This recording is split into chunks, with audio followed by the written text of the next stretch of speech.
It's arguably the most famous catchphrase in animation history. For the first few seasons of South Park, Kenny McCormick dying was as guaranteed as the sunrise. He was trampled by cows, struck by lightning, melted by microwaves, and ripped apart by turkeys. But what if I told you that all the way back in Season 1, Matt Stone and Trey Parker did the unthinkable? They built an entire episode filled with near-death experiences, dangerous props, and absolute chaos, and let Kenny walk away completely unscathed. Today, we are diving deep into Season 1, Episode 9, Mr. Hanky, the Christmas Poo. This isn't just the episode that introduced the world to a singing piece of feces. It's a historic anomaly where the show's favorite sacrificial lamb actually survived. Let's break down the entire chaotic plot, frame by frame, and then look at the secret, hilarious reason why the creators decided to spare him. The episode kicks off at South Park Elementary, where the kids are rehearsing a highly traditional, highly religious nativity play. Stan is playing Joseph, and Wendy is playing the Virgin Mary. I can see its head! Everything seems normal for a 90s cartoon, until Sheila Broflovsky, Kyle's fiercely protective mother, storms into the auditorium. Sheila is outraged that her Jewish son is being forced to participate in a Christian play. So what makes you think he should play Joseph of Arimathea? She demands that the school remove all religious elements from the pageant. Mayor McDaniels, terrified of lawsuits and bad PR, completely overreacts. She decides that to avoid offending anyone, the town must strip away everything remotely connected to Christmas. Suddenly, Santa Claus is banned. Christmas trees are banned. Mistletoe? Lose the mistletoe! Banned.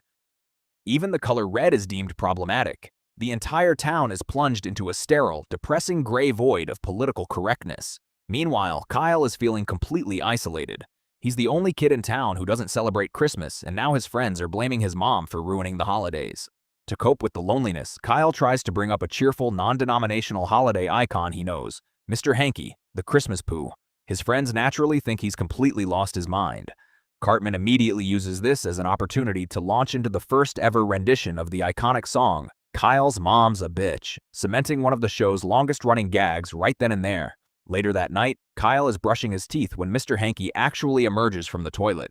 He's wearing a tiny Santa hat, he's incredibly cheerful, and he starts writing Noel on the bathroom mirror in, well, himself.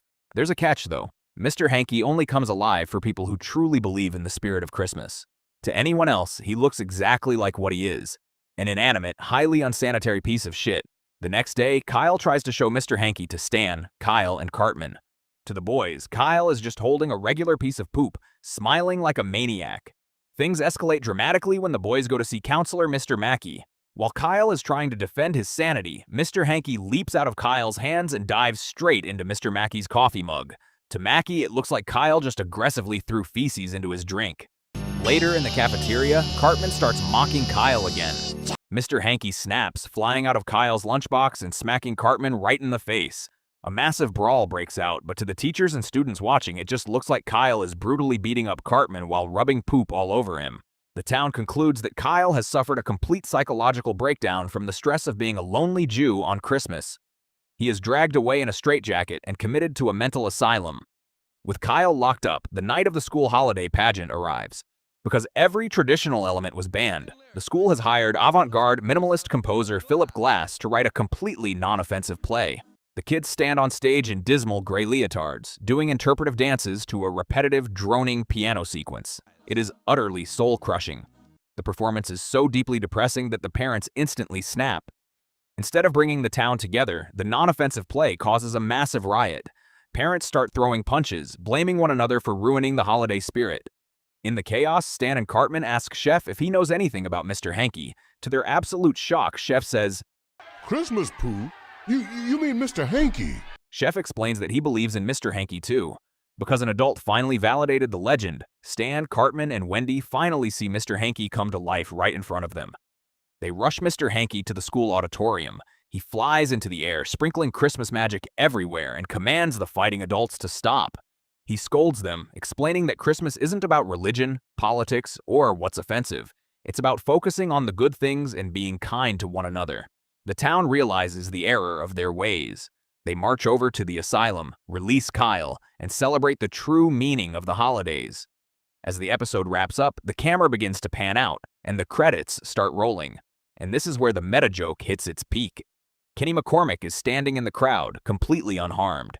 He looks left, looks right, raises his hands in the air, and yells. Throughout the entire episode, the animators deliberately tease the audience. Kenny is placed in multiple incredibly dangerous situations. He is asked to handle high-voltage stage lighting, he stands next to heavy falling props, and he is right in the middle of a brutal, violent riot.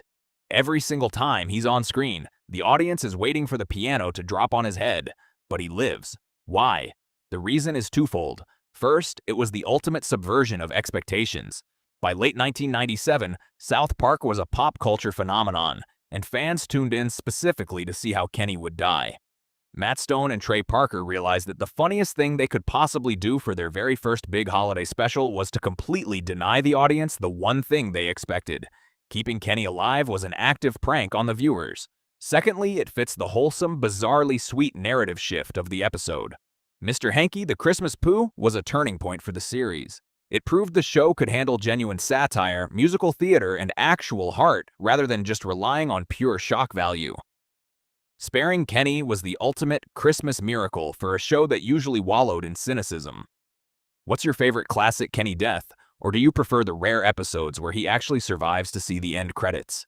Let me know in the comments below, smash that like button, subscribe for more deep dives into classic animation history, and I'll see you next time.